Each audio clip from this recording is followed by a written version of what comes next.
Perkenalkan, nama saya Zakira Zatil Izzah dengan NIM PO 713203251061. Dan di video kali ini, saya akan membuat video pembelajaran yang membahas pertama, struktur gen, yang kedua, proses ekspresi gen dan sintesis protein. Untuk menyelesaikan tugas mata kuliah Biologi Sel Molekuler, dosen pengampu Ibu Yaumil Fahni Tanjung Bulu, MKes. Nah, sebelum kita masuk pada struktur gen, teman-teman harus tahu nih, apa sih itu gen? Jadi, gen adalah bagian kromosom yang merupakan titik penentu sifat-sifat, merupakan satuan informasi genetik yang terdiri atas suatu urutan nukleotida spesifik dalam DNA atau RNA pada beberapa virus. Segmen molekul DNA atau RNA pada beberapa virus tertentu yang mengandung semua informasi yang diperlukan untuk menyintesis satu produk atau rantai polipeptida atau molekul RNA.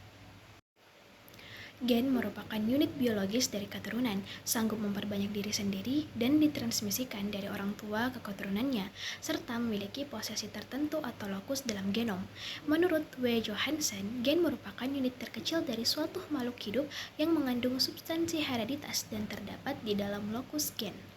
Gen itu diturunkan atau diwariskan oleh satu individu kepada keturunannya, yaitu melalui suatu proses reproduksi. Oleh karena itu, informasi yang menjaga keutuhan, bentuk, serta fungsi kehidupan suatu organisme dapat terpelihara atau terjaga. Gen terdapat berpasangan dalam satu lokus pada kromosom homolog. Dari masing-masing gen dalam pasangan tersebut disebut dengan alel. Kedua alel dapat membawa ciri, sifat yang sama ataupun sifat yang berbeda, seperti misalnya sifat tangkai panjang dan tangkai pendek. Nah, sekarang kita udah tahu nih apa sih pengertian dari gen itu sendiri. Sekarang kita akan lanjut pembahasan mengenai struktur gen. Nah, gen itu sendiri terdiri dari protein dan asam nukleat, DNA dan RNA, berukuran antara 4-8 m atau mikron. Yang pertama adalah struktur gen prokariot. Secara umum, struktur lengkap gen pada bakteri ada 3. Yang pertama ialah promotor. Promotor adalah bagian gen yang berfungsi sebagai pengatur proses ekspresi genetik atau transkripsi bagian struktural. Bagian ini adalah bagian yang akan dikenali pertama kali oleh RNA polimerase dan protein regulator sebelum proses transkripsi atau sintesis RNA dimulai. Yang kedua ialah bagian struktural. Bagian struktur sel adalah bagian gen yang membawa kode-kode genetik yang akan ditranskripsi dan kemudian ditranslasi. Dalam hal gen yang mengkode protein, atau hanya ditranskripsi saja dalam hal gen yang mengkode rRNA dan tRNA. Yang ketiga ialah terminator. Terminator adalah bagian gen yang berperan dalam proses penghentian transkripsi. Yang kedua, struktur gen eukariot. Struktur gen pada eukariot sama pada prokariot, yaitu promotor, bagian struktural, dan terminator. Yang menjadi perbedaan mendasar adalah pada bagian struktural gen eukariot mengandung intron. Intron adalah sekuens nukleotida yang tidak akan ditemukan terjemahannya di dalam rangkaian asam amino protein yang dikode oleh suatu gen.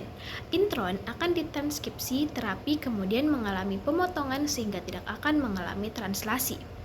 Sekuens nukleotida yang akan diterjemahkan disebut sebagai ekson. Pada eukariot, suatu gen struktural yang mengkode suatu protein dikendalikan ekspresinya oleh satu promotor yang spesifik sehingga menjadi mRNA. Gen eukariot sendiri dibagi menjadi 3 kelas. Yang pertama, gen kelas pertama, yaitu gen yang mengkode pembentukan rRNA 58S, rRNA 18S, dan rRNA 28S. Ketiga molekul rRNA tersebut digunakan dalam pembentukan ribosom. Yang kedua, gen kelas kedua, yaitu gen yang mengkode sintesis semua molekul protein. Gen-gen tersebut terlebih dahulu akan disalin atau ditranskripsi menjadi molekul mRNA. Selanjutnya, mRNA akan ditranslasi menjadi rangkaian asam amino yang menyusun suatu protein. Yang ketiga, gen kelas ketiga, yaitu gen-gen yang mengkode pembentukan molekul tRNA dan rRNA 5S. Molekul tRNA digunakan untuk membawa asam amino yang akan disambungkan menjadi molekul protein dalam proses translasi.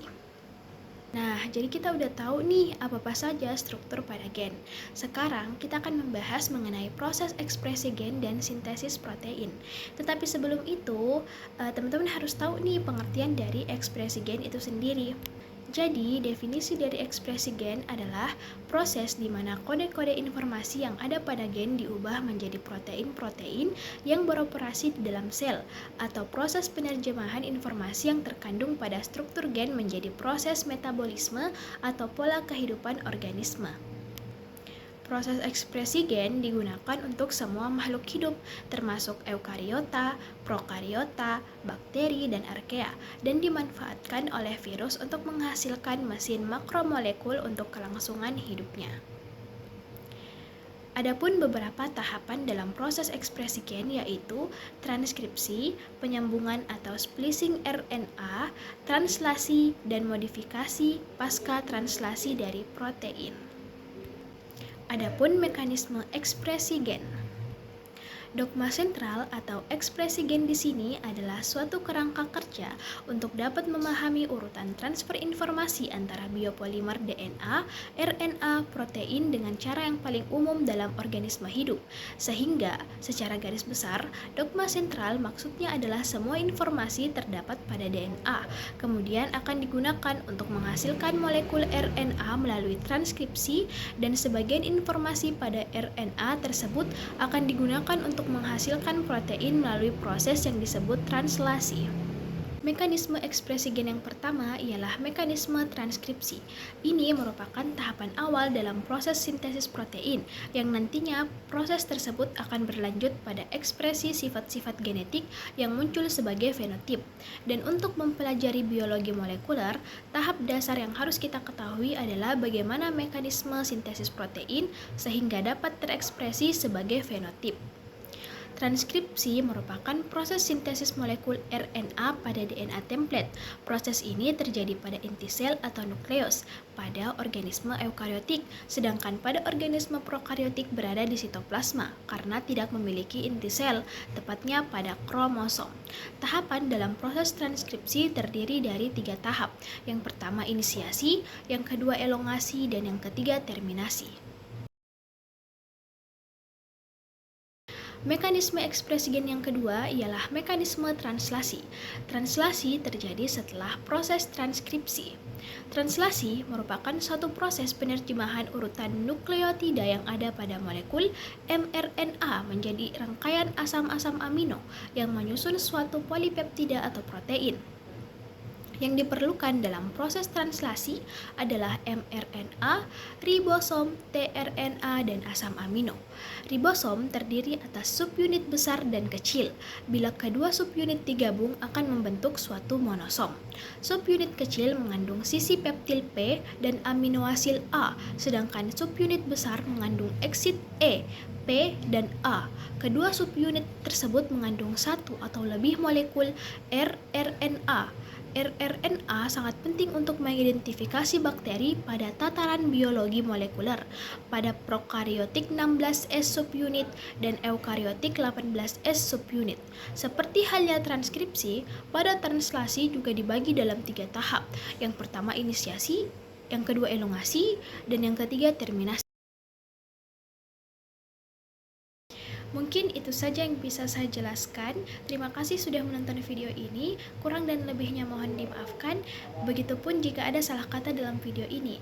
Wabillahi taufiq wal hidayah. Wassalamualaikum warahmatullahi wabarakatuh.